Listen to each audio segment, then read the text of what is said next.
And I say this a lot. That the world is going to treat you according to who your mother and father is. Absolutely. Absolutely. 100%. So, I was disgusted when I saw the video of him in the Waffle House and stuff like that. But Yeah. I understood. I saw me. And then, nigga, I've been doing this work for so long. I can see the elements and the components, right? So to a certain degree, I become desensitized to working with kids. Yeah. Because you do it for so long. I focused on just the displaced anger that I saw. I didn't peel the layers back, nigga, because I'm saying, nigga, this were the point he get 40, 50 years. This is the age, nigga, where they get them 2-decade sentences. Right. Yeah, nigga, so I'm hard on an 18, 19, 20, 21-year-old nigga. I'm not mad at you, though, for go ahead. Let me say this, because I understand at this point in your life, you are expected to make some of the most crucial decisions when you're the dumbest. Yeah, damn. You're expected to make some of the most crucial decisions at 18, 19, 20, 21, 22. That's when you're the dumbest. And that's because you're not listening no more. right. That's when you're the dumbest, and we expect you to make the best decisions. So I focused on the displaced anger, homie, because I know that small element of his life, nigga, can destroy him. If he don't crash out in the streets, he crash out in relationships. Mm-hmm. He ruined many young girls' lives with his anger. Yeah. He'll mislead many young boys with his anger. So the black man gets too many passes till he come home from prison. We gotta take away the hall passes. Nigga, you get caught in this hall, there's consequences. We love you, but these consequences are dealt with understanding and compassion. That's why I didn't press charges on him for the threats, homie. Mm-hmm. Understanding and compassion. I got all of that shit. Jail, back and forth to jail, all of that shit, man. Any type of authority a man tried to display to me, I hated it. I hated it. It could be the nigga running the parking lot at a concert, and he said, "Man, go that way."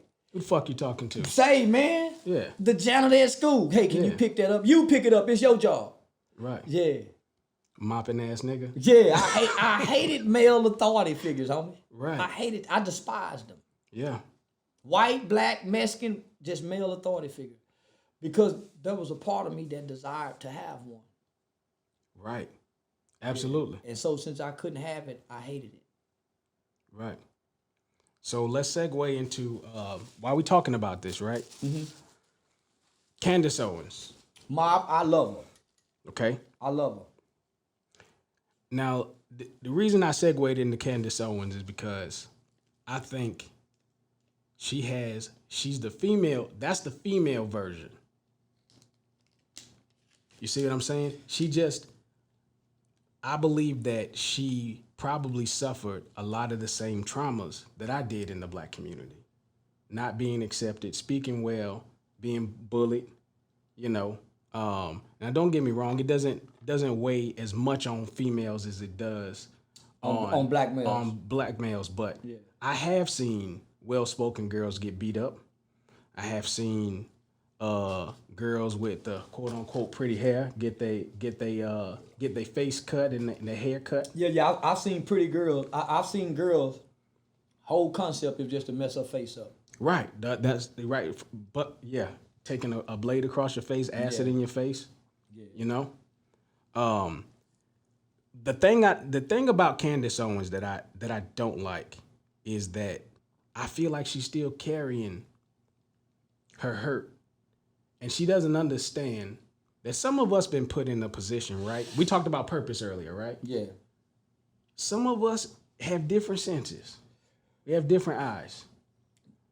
When I see her, she can articulate our culture too well to still be hurt. She don't sound hateful. I seen her on stage with T.I. and them, homie. She had a big conference one time with T.I., Yeah, I saw Killer that. Mike. The Revolt joint. Yeah, homie, she was very, homie, this is you can tell.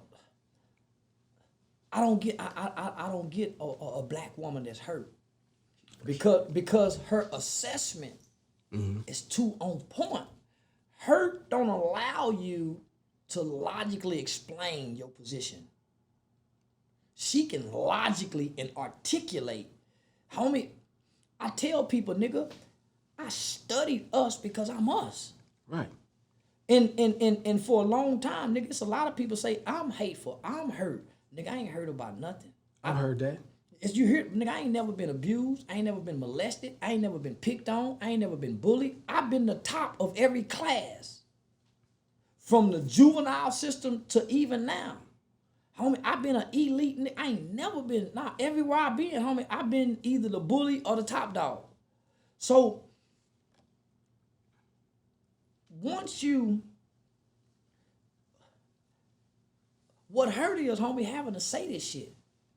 As a black person, man,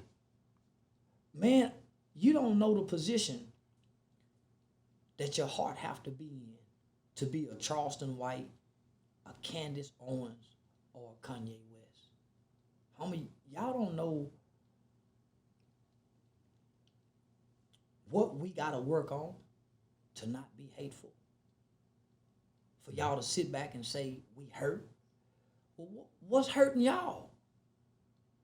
What's hurting y'all to ignore what we're saying? What's hurting y'all to say, man, they wrong for saying this, and everybody know what we saying is right? I don't understand. That's something that I struggle with. Yeah, homie, listen. Even if I am hurt can fuel you to do good. Hurt. Yeah. Most of us are hurt by something that changes us. Right. So, even if we are hurt, I ain't never been robbed by a white man, homie. Never. But, nigga, I've been robbed by a best friend. I done had a best friend, nigga, set me up, nigga, to be robbed for 22 pounds of weed and $10,000. For sure. Cause they thought I took something. And nigga, it broke my heart. I had never in my life been betrayed by a friend.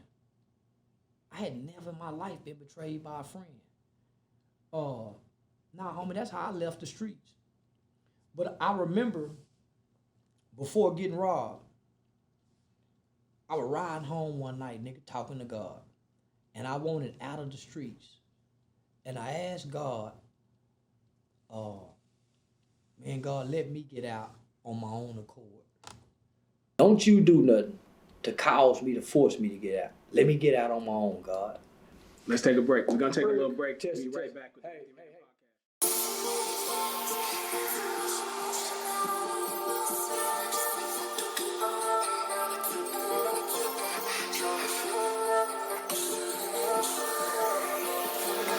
I was up and down the highway trying to do it my way.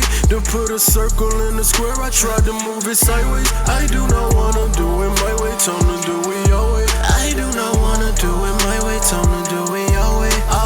Since your first album drop, you done got some fame up. So she in my line, she say, boy, you done changed up. It ain't that I changed, it's that I done stepped my game up. What's the point of living right if we doing the same stuff? Listen, I'm just trying to elevate. So yeah, man, after I said that prayer, man, I got robbed like 2 weeks later. But it was shown to me in a dream. It's just the people in the dream didn't have faces. And I didn't know it would be friends. Right. Yeah. Like 4 or 5 of niggas staged that robbery, homie. And so the cold thing about it, the nigga that came in to rob, he recognized one of my partners. And was really tapping that nigga, telling him, man, letting him know it was staged. That was my way out of the streets. Mm-hmm. I asked for a way out. Right. Yeah. I had never been betrayed before, homie. Yeah, I had never been betrayed ever before in my life by a friend. And nigga, I was in my 30s. That was. I had never been betrayed by a friend, and I had never had my heart broken by a woman. So I value friends and women. Nah, nigga, that body rocked me. Yeah, that body rocked me. Day Michael Jackson died on me. Nigga when it was coming across the news. Nigga had hit me in the back of the head with the pistol, and got started kicked off the robbery. 22 pounds and $10,000. So yeah, them bullshit ass nigga California nigga lying. I ain't never been robbed in Cali, homie. I got robbed in my own hometown by some friends, and it was staged. If it's some old niggas done it. So yeah, that's what that is. When you say that nigga in California, you talking about Mel? Yeah. The old 67, 68-year-old nigga that still stay with his mama, hang out at the park every day. Yo, we be right back with the Empty Man Podcast. Yeah, we out. That was heavy. Oh man. Man. I told you, the last one was heavy, nigga. Shit, we don't want to laugh on. That was heavy, man. Boy.